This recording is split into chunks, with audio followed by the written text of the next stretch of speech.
जमील साहब, ये एक बड़ा अच्छा फैसला है, लेकिन अभी तक ये बात भी होती रही कि इससे पहले ये फैसला क्यों नहीं लिया गया, इसको लेते लेते इतना अरसा क्यों लग गया। बहरहाल हमने देर आए दुरुस्त आए एक फैसला लिया और जो जिस पर अमल दरामद शुरू हो चुका है और आज आखिरी दिन है जो डेडलाइन दी गई थी, और ये बड़ा दबंग फैसला है, खुश आइंद है, क्या असरात देखते हैं आप? जी हाँ, बिल्कुल इसमें वसवसे थे जब इसका ऐलान किया गया था, लेकिन आहिस्ता आहिस्ता वो वसवसे कम हो गए, बल्कि तकरीबन खत्म होते जा रहे हैं। और वो वसवसे क्यों थे? इसलिए कि इसमें इंटरनेशनल कानून आड़े हाथ आते हैं। अगर इसको सही तरीके से हैंडल न किया जाता तो इंटरनेशनल कानून के कुछ अलमबरदार और कुछ ऑर्गेनाइजेशंस इंटरनेशनल वो बीच में आके पड़ जाती, तो उस पर फिर हमारा काम जिस तरह पहले रुकता रहा है अब भी रुक जाता। ये बड़ी खुश आइन तरीके से काम किया जा रहा है। हम बड़े नाकिद तो हैं बहुत सारे मामला में हुकूमत के, लेकिन ये खुश आइन तरीके से काम किया जा रहा है। प्रॉब्लम सिर्फ ये होती है इन इदारों में, हुकूमती इदारों में, कि वो एक तूफान और एक इब्तदा तो हो जाती है, फिर आहिस्ता आहिस्ता मदम पड़ना शुरू हो जाता है। मेरा ख्याल है कि इसको मदम नहीं पड़ना चाहिए। पाकिस्तान ने बहुत इस मामले में सह लिया, दुख सह लिए, सफर कर लिया, इकोनॉमी को तबाह कर दिया, क्राइम के तरफ बढ़ावा दे दिया, टेररिस्ट इनकी आड़ में छुपते रहे। और इससे अच्छी मेहमान नवाजी पाकिस्तान नहीं कर सकता था, इससे ज्यादा नालायकी भी नहीं कर सकता था और मेहमान नवाजी भी नहीं कर सकता था। देखिए, मेहमान नवाजी तो ईरान ने भी किया, मेहमान नवाजी तो अजरबैजान ने भी किया, मेहमान नवाजी तो किर्गिस्तान ने भी किया, लेकिन यह है कि उन्होंने कैंपों में रखा शुरू से। हमने शुरू से जिस अंदाज से मेहमान नवाजी की, ये सारे के सारे नुकसान किया, तो उसमें मैं सिर्फ इंटरनेशनल कानून की तरफ थोड़ा सा इशारा करना चाहता हूँ कि अगर अब भी डॉक्टर साहब उसको अगर हैंडल नहीं किया गया सही तरीके से, तो क्योंकि इंटरनेशनल कानून थोड़े से कॉम्प्लेक्स हैं, कॉम्बिनेशन ऑफ इंटरनेशनल एग्रीमेंट और कस्टमरी प्रैक्टिसेस हैं, उसको डोमेस्टिक लॉ के साथ मिला के किया जाता है।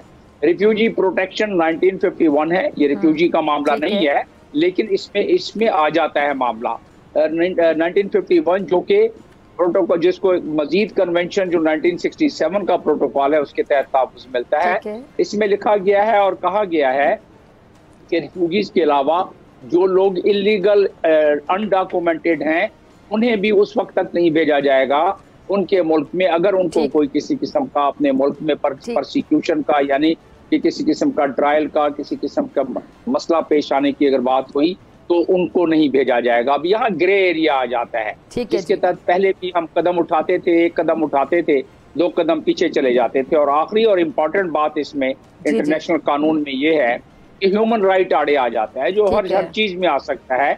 डिपेंड करता है कि लोग किस तरह इस पर वावेला करते हैं जो जाने वाले हैं, क्योंकि universal declaration of human right इसमें है, covenant of civil and political rights है, protection of rights of individuals है। तो इन तमाम चीजों को अगर देखें तो इसको हमें बचने के लिए हमारे फॉरेन ऑफिस को भी मुतहर्रिक साथ साथ होना पड़ेगा, ताकि अगर ऐसी कोई ऑब्जर्वेशन आती है तो उस ऑब्जर्वेशन को वही क्लैरिफिकेशन के साथ दूर कर दी जाए। हर खुद मुख्तार मुल्क का ये हक है कि वो अपने मुल्क के कानून को नाफिज करे बगैर इंटरनेशनल कानून के टकराव के।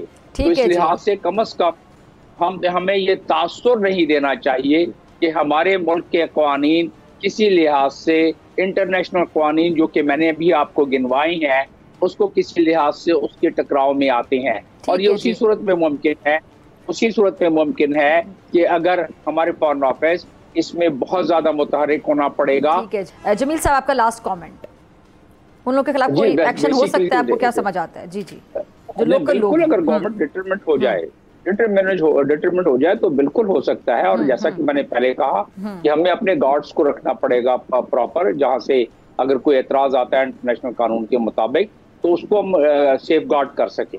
और हमने दूसरे मरहले में, देखिए, हमें तो सऊदी अरब कहता है कि 12,000 पासपोर्ट आपके जो है वो अफगानियों के, पाकिस्तानियों के पास है, वो पकड़ के हमारे वाले करता है। तो हमारे पास पता नहीं और कितने हजारों हैं जिनके पास पासपोर्ट गलत बनवाए हुए हैं। और खुद हमारे वजीर खारजा कहते हैं कि उन जत्थों को भी हम भेजेंगे, उन्हें भी भेजेंगे जिन्होंने रिकॉर्ड तब्दील करके रजिस्टर कराया, यानी जिन्होंने फ्रॉडुलेंटली रजिस्टर कराया या शनाख्ती कार्ड ली। तो मैं समझता हूँ तादाद बहुत लंबी है और ये बहुत आसान है इसको आइडेंटिफाई करके वापस भेजने का, सबूत अपने पास रख के। अगर कोई इंटरनेशनल कानून के लिहाज से और एजेंसी को एतराज करती है, तो कम से कम हमारे पास हर चीज तैयार होनी चाहिए ताकि हम बताएं, वरना प्रोपेगेंडा में पाकिस्तान की खामखा की बदनामी इसमें आ जाती है अपनी गलतियों की वजह से। अगर आपको ये वीडियो पसंद आई तो सब्सक्राइब करें और बेल आइकन पर क्लिक करें। सब्सक्राइब करें और बेल दबाएं ताकि कोई खबर रह न जाए।